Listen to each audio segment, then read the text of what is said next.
Buenas tardes, vamos a hacer un ejercicio relacionado con cálculos estadísticos en Excel. Para nuestro ejercicio pues vamos a utilizar los datos que ustedes encuentran aquí, son 40 datos no agrupados, no están en un intervalo de clases ni nada de eso. Entonces directamente de Excel podemos hacer los cálculos de los estadísticos, tanto los de posición como los de dispersión y como los de forma o distribución. Para eso, pues, vamos a arrancar con el primer estadístico, que es la media. Utilizamos la fórmula promedio, entonces colocamos igual, promedio, y con el ratón pues seleccionamos todos los valores que necesitamos para calcular la media. Cerramos, le damos enter y me da la media de 27.65. Calculamos ahora la mediana, entonces calculamos la mediana.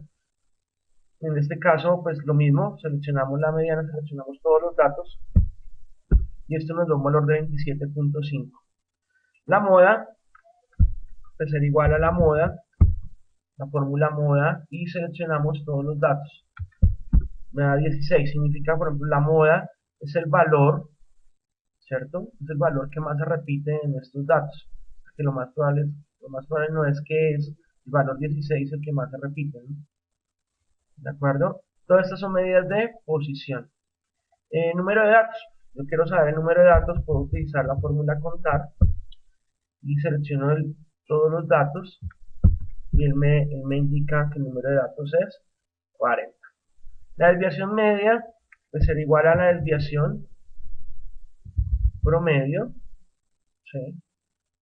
Promedio, y selecciono también el rango de datos. Acordémonos que la desviación promedio simplemente es la diferencia, la distancia entre el valor y la media. Sumo todas esas distancias y calculo el valor promedio, ¿no? La varianza, entonces, aquí hay una diferencia, ¿no? Si la varianza es muestral, pues utilizaremos var. Si la varianza es poblacional, utilizaremos var p, ¿sí? Para este caso, nosotros vamos a tomar la varianza poblacional. Entonces vamos a utilizar var p. Si utilizamos esta, pues sería una muestra, ¿de acuerdo? Entonces vamos a hacer var p y seleccionamos los datos. La desviación estándar sucede lo mismo, depende. La desviación estándar, hay desviación estándar muestral, que es esta, o la desviación estándar poblacional, que es esta. ¿De acuerdo? Como estamos trabajando como una población, entonces decimos que es una desviación estándar poblacional. Seleccionamos los datos y obtenemos los resultados. Para la kurtosis, entonces colocamos igual kurtosis. Acuérdense que en la kurtosis me define cuál es el apuntamiento de la gráfica. Entonces, perdón, igual kurtosis, abro paréntesis, selecciono los datos, cierro, me da una kurtosis de menos 1.26. Ahorita les doy el significado de la kurtosis. Coeficiente de asimetría es igual coeficiente de asimetría. Entonces lo mismo, seleccionamos todos los datos, cerramos y me da el coeficiente de asimetría. Eh, para el coeficiente de asimetría se establece que si G1, el valor del coeficiente, es mayor a 0, significa que es una asimetría a la derecha. ¿Se acuerdan? Si ese coeficiente es igual a 0, es porque es simétrica, hay una simetría. Y si es menor que 0, entonces significa que es una simetría a la izquierda. A la izquierda. Como el coeficiente a nosotros nos dio negativo el de asimetría, entonces nosotros decimos que es una asimetría a la izquierda.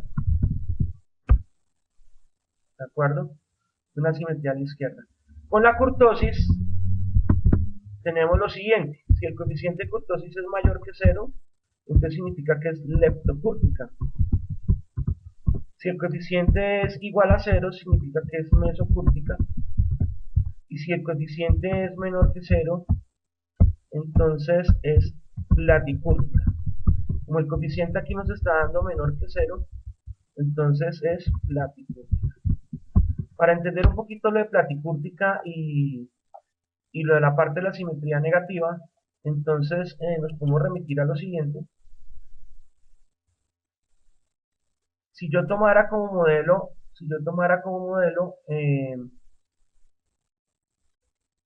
una distribución normal de los datos, voy a hacer la distribución normal acá,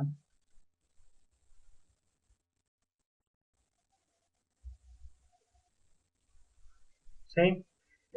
Estos datos yo los puedo, imagínense que acá hay datos, de alguna forma, pues el dato que está aquí en la mitad sería la media, y hay varios datos ubicados por acá, ¿no? Los datos x2, x1, x3, x4. Una suposición de esto es que si yo, por ejemplo, lo que hago es, imagínense que esto es una gelatina, como una masa que está uniforme y que está toda, o sea, si yo llego a moverla, todo se va a desplazar. Por ejemplo, si yo llegara a mover esta masa hacia la derecha, hacia acá, entonces nuestra imagen tendería, o nuestra gráfica o nuestra distribución de datos, tendría a ser algo más o menos por el estilo, ¿no? Porque yo lo estoy moviendo hacia la derecha, ¿no? Entonces tendría siendo algo así. Significa que estos datos que están acá, se van corriendo hacia la derecha, ¿cierto? Significa que hay una mayor concentración de datos por esta región y esta cola me indica que hay muchos datos que están separados o muy lejos de la nueva media, ¿sí? Cuando eso sucede significa que la gráfica es asimétrica, ¿cierto? Negativa o asimétrica a la izquierda. Todo porque lo que hice fue jalar los datos de esta manera. Ahora bien, si yo llegara a hacer, voy a otra vez a dibujar mi gráfica normal.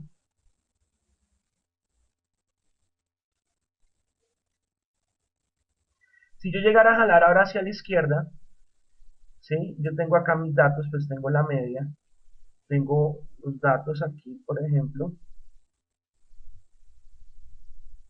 Entonces, ¿qué sucede? Cuando yo jalo hacia la izquierda, entonces nuestra gráfica va a tener este comportamiento, ¿sí? Eso es lo que yo estoy haciendo cuando lo estoy jalando hacia la izquierda. Significa que estos datos van a tender a acercarse y a juntarse más, ¿cierto? Por acá quedará ubicada la media. Y estos datos quedarán alejados. Se alcanzarán a correr un poquito, pero en todo caso quedan muy alejados de la media. Significa que hay una cola hacia la derecha y entonces esto lo conocemos como asimetría positiva o a la derecha. ¿De acuerdo? Cuando no sucede nada de eso, o sea, esta gráfica que ustedes ven en gris, donde la media queda exactamente aquí en la mitad, y si yo llegara a partir esto y le diera la vuelta, hiciera esto, me daban exactamente iguales, significa que esto es simétrico, ¿sí? Para el coeficiente de simetría, la simetría en este caso, si la simetría es positiva derecha es porque el coeficiente es mayor que 0. Si es simétrico es porque el coeficiente es igual a 0, ¿sí? Y si es a la izquierda es porque el coeficiente de asimetría es menor que 0. Para la curtosis sucede algo parecido. Eh, Voy a utilizar otro color. Entonces, para la curtosis, ¿qué puede llegar a suceder?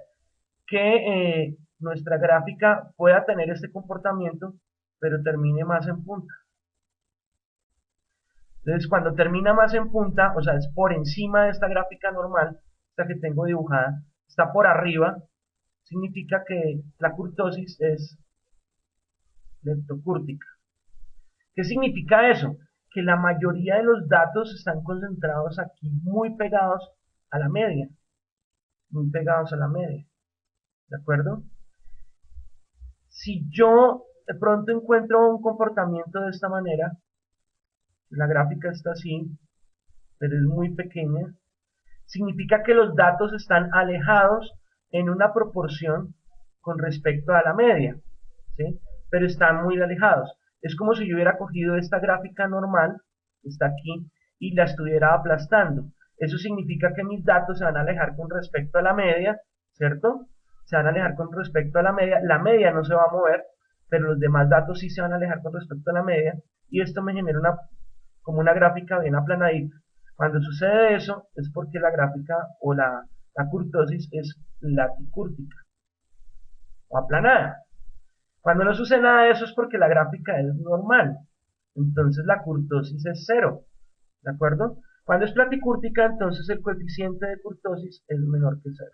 Cuando es normal o simétrica, como la ven también en la distribución, en la simetría, entonces es porque el coeficiente de kurtosis es igual a cero. Y si ustedes la ven más arriba, que termina en punta, es porque el coeficiente de kurtosis es mayor que cero.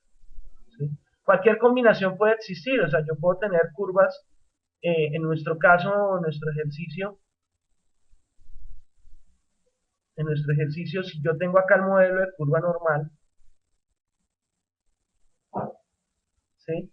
Nuestro ejercicio me está diciendo que es platicúrtica porque es negativa y aparte de eso es con asimetría negativa, o sea que nosotros podríamos tener una gráfica de esta manera, ¿no?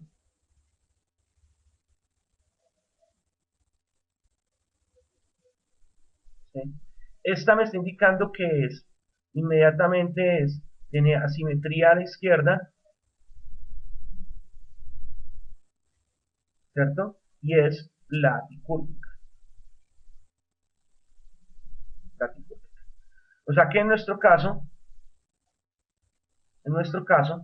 ustedes ven los dos valores, efectivamente es platicúrtica y su asimetría es a la izquierda.